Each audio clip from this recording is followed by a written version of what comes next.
will repeat that she said on the stand. At one point, she said that a male escort had in her mouth and she actually choked on it. And it was at that point someone in the courtroom actually had to walk out of the door there while, Diddy sat at the defense table listening on here. But as she was describing these events where she said that, there were multiple male escorts that were happening at one time, these freak-offs would happen for 2, 3, the longest 4 days at a time.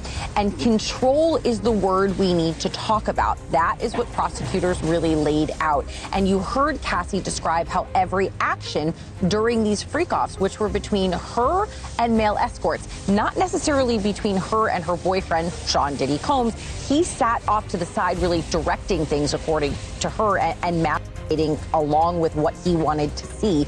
But he was in control, she said, of exactly how they did everything, from the platform shoes that she needed to wear, the clothes that she needed to wear occasionally, masks, wigs, whether or not the male escort could ejaculate, where he could ejaculate. Everything she said was controlled by him. Mind you, Brian, his children, 6 children, are in the courtroom at this point listening to all of this. And the jury was picked knowing that they needed a certain level of comfort to hear these types of descriptions. It was very emotional and really tough to hear, Brian. Cassie Ventura took the stand. The courtroom froze. And what followed was a series of allegations so disturbing, so personal, and so emotional that the trial may never recover from what she revealed. This isn't just a celebrity scandal, this is a courtroom reckoning. And her testimony, it left everyone shaken. Cassie didn't just tell stories, she gave names. According to her testimony, over a dozen men were allegedly paid to interact with her in scenarios orchestrated by Diddy himself. She claimed everything, from their travel to the angles they were filmed, was managed like a production. Sometimes, she said, Diddy would even watch via video call. This wasn't a chaotic lifestyle. It was, as Cassie described it, a carefully controlled machine of manipulation. I asked you about this upcoming Diddy trial that's coming up in a few days. I think it's coming up in about 4 or 5 days. How you feel about Cassie testifying against Diddy? Yes, sir. First of all, it should be absolutely illegal for Cassie to testify against Diddy. When he paid her off, I believe there was an NDA involved in that situation. He was paying her off to shut up and go away. After all the money he paid her, after her signing an NDA, how can she then be brought back into court to testify against him? It reminds me of Bill Cosby. Some of those women who lied on Bill Cosby during his abuse cases had NDAs. And the court let them break the NDA. You never see this with a white man accused of the same. You never see this with a Caucasian accused of the same. His lawyers should do all that they can to fight against Cassie testifying. She wasn't sex trafficked. So why are you testifying in a sex trafficking case? He is not being charged with crimes against Cassie. He's being charged with crimes against others. Cassie was paid and dismissed. Why is she being brought back into court after taking that man's money and testifying against him? That right there is clearly an excessive and abusive use of the law. Absolutely wrong. I do not like it. As far as Puffy asking for his case to be delayed, I agree with that. Remember, one of his lawyers recused himself, okay, at least one of them. So he probably has, some new people on his legal team. They got to get reacclimated and get caught up with what's going on. And I saw nothing wrong with him asking for a 2-month delay. He's already in jail. Y'all didn't give him bail, which I also think is a violation of his constitutional rights. So he should have got the 8-week delay. But here we go again. Deion Sanders. We want him. Impossible. Then came the breakdown.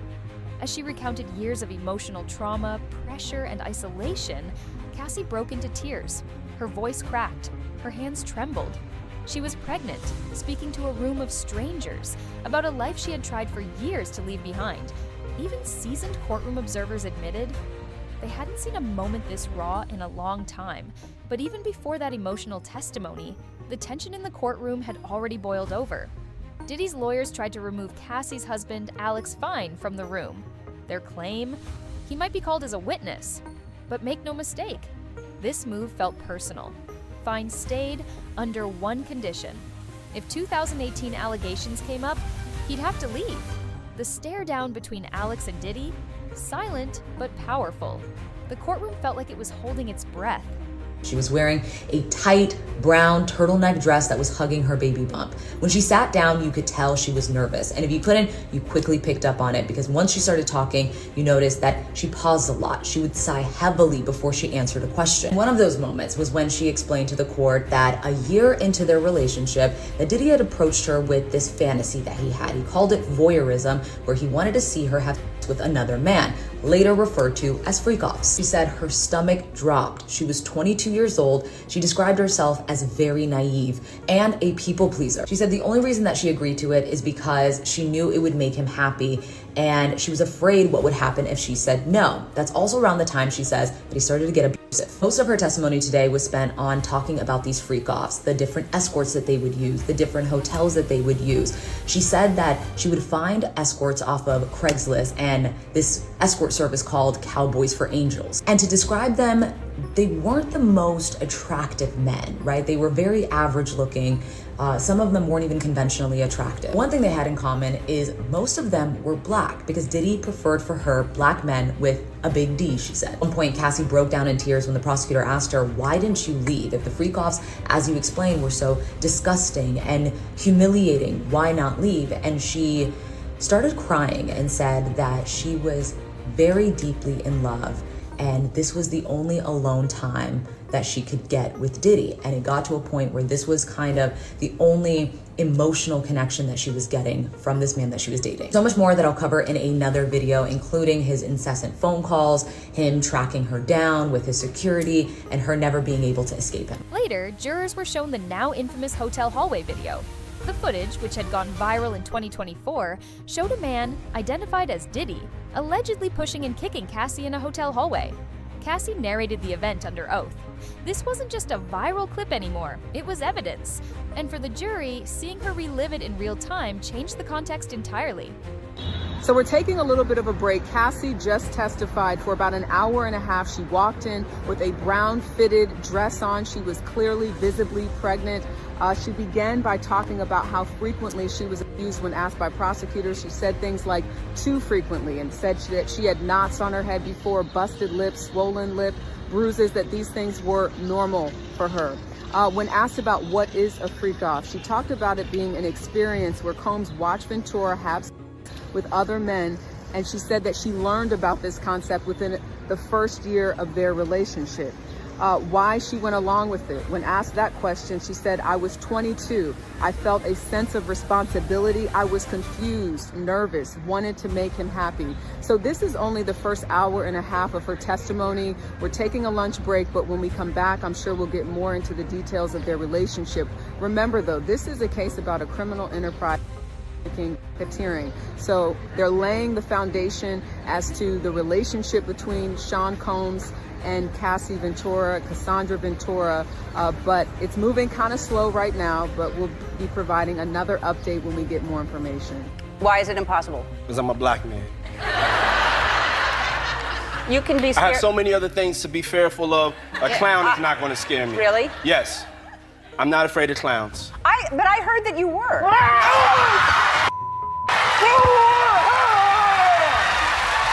Cassie's testimony described an eerie level of micromanagement. What she wore, how her nails were done, even how candles were arranged in rooms. None of it was accidental, she claimed. It was all part of the same system, a way to keep her dependent, submissive, and controlled. To many, it painted the picture of a woman turned into a prop in someone else's stage play.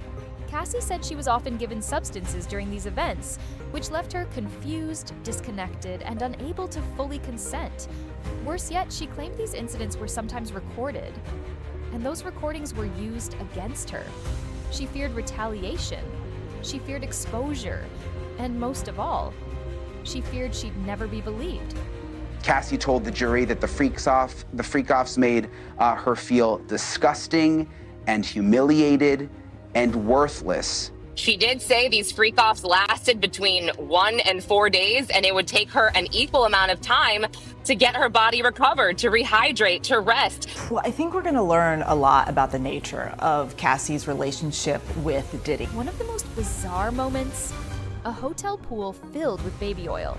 Cassie said she was told to walk into it, fully clothed in front of others. It wasn't her idea.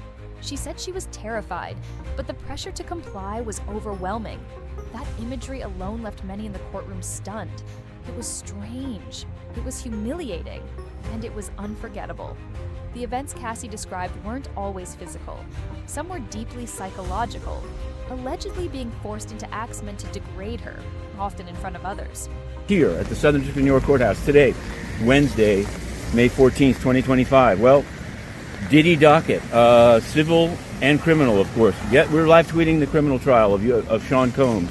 Yesterday, they finished with male dancer Daniel Phillip, and then Cassie took the stand. It was really, it was something. Diddy's attorneys insist Cassie was a willing participant in everything. They call it a toxic relationship, but argue that nothing criminal occurred. They claim she stayed by choice, that she benefited, that she knew what she was signing up for.